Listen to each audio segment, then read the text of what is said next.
Startup का मतलब ये तो नहीं है कि हर किसी के पास $1 बिलियन का काम हो रहा है और 2000 लोग काम करें, जरूरी नहीं है।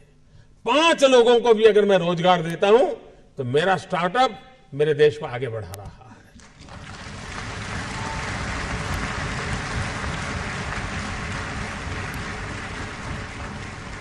एक साइकोलॉजिकल चेंज लाना है कि यूथ के दिमाग में जॉब सीकर की मानसिकता से उसको बाहर लाना है, वो जॉब क्रिएटर बने। और एक बार उसके दिमाग में आ गया कि मुझे 2 लोगों की जिंदगी को बस संभालना है, वो कर लेगा। हमारे देश में एजुकेशन इंफ्रास्ट्रक्चर पर बल दिया जाता है, टीचर के अपॉइंटमेंट पर बल दिया जाता है, वो काम हो भी रहा है। लेकिन समय की मांग है क्वालिटी एजुकेशन की। गरीब से गरीब, दूर सुदूर जंगलों में रहने वाला व्यक्ति हो, पहाड़ों में रहने वाला व्यक्ति हो, मैं ऐसे कैसे चीजों को खोज के निकालूं कि उसी क्वालिटी का एजुकेशन जो अमीर घराने के बच्चों को मिलता है, उस टेक्नोलॉजी के द्वारा गरीब से गरीब तक मैं कैसे पहुंचाऊं। और देश तब बदलेगा कि हम समाज के आखिरी इंसान को इस सुविधाओं से लाभान्वित करके उसकी जिंदगी बदलने का अवसर दे। हमें उसको फीड करने की जरूरत नहीं पड़ेगी। अगर उसको क्वालिटी एजुकेशन मिलता है तो वहां भी ऐसे स्पार्क वाले बच्चे होंगे जो उठ करके खड़े हो जाएंगे और दुनिया बदल देंगे। हेल्थ सेक्टर, आज हेल्थ सेक्टर ज्यादातर डॉक्टरों पर डिपेंडेंट कम है, टेक्नोलॉजी पर डिपेंडेंट है। डॉक्टर भी खुद टेक्नोलॉजी पर डिपेंडेंट है।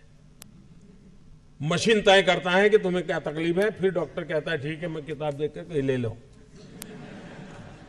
इसका मतलब हेल्थ सेक्टर में टेक्नोलॉजी इनोवेशन की संभावनाएं बढ़ती चली जा रही है। लेकिन भारत जैसे देश में ये अफोर्डेबल कैसे हो, ये हमारे सामने चुनौती है। सस्ते में सस्ता व्यवस्था का कैसे बने, इस पर हम सोचें, नएपन से सोचें। और इसलिए स्टार्टअप कहने के बाद कुछ लोगों की सोच होती है तो बड़ा हाई फाई होगा, लैपटॉप के बाहर दुनिया कुछ नहीं होगी, मोबाइल से जुड़े होंगे। ऐसा नहीं है। ये लोग हैं जिन्होंने कोई न कोई कमाल किए। यहां हर प्रकार के लोग हैं। स्टार्टअप इंडिया तो मैं मान के चलता हूं स्टैंड अप इंडिया। इसके लिए मुझे अलग सोच करने की जरूरत नहीं है।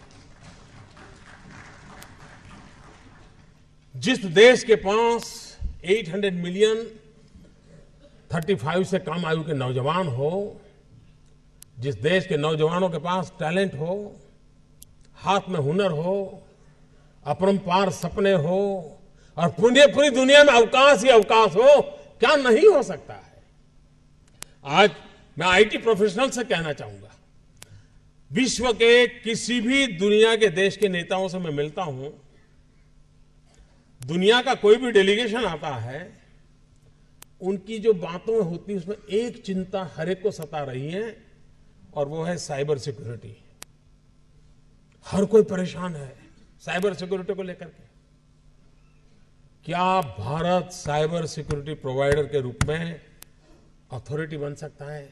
एक बार हिंदुस्तान का ब्रांड का साइबर सिक्योरिटी का सॉफ्टवेयर मिल गया, अब दुनिया की कोई ताकत उसको हिला नहीं सकती। ये कर सकते हैं क्या? मानव जात के लिए चुनौती आवश्यक है, क्योंकि सरफरे लोग तो हैं जो तबाही करने पर तुले हुए हैं। लेकिन हम मानवता को बचा भी तो सकते हैं। हमारे पास इस प्रकार के लोग हैं। और ये भी सही है, भारत के पास मिलियंस ऑफ मिलियन प्रॉब्लम है, कोई इनकार नहीं कर सकता है। लेकिन एट द सेम टाइम मुझे इस बात का भरोसा भी है कि बिलियंस ऑफ बिलियन माइंड भी है। अगर मिलियन प्रॉब्लम है तो बिलियन माइंड भी तो हमारे देश में है। हर स्टार्टअप के पीछे कोई न कोई समस्या के समाधान का इरादा रहना चाहिए। और जब किसी स्टार्टअप के पास समस्या के समाधान का इरादा होगा तो उसकी संतोष का लेवल भी कहीं कुछ और होगा जी।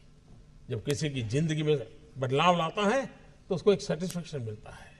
और इसलिए मैं वो कुछ करके दिखाऊं जिसमें मैं जॉब क्रिएटर बनूं, मैं वो कुछ करके दिखाऊं कि जिसके कारण किसी की जिंदगी में मैं काम आऊं, मैं वो कुछ करके दिखाऊं कि मेरे देश को एक कदम आगे ले जाने में मेरा भी कोई योगदान हो।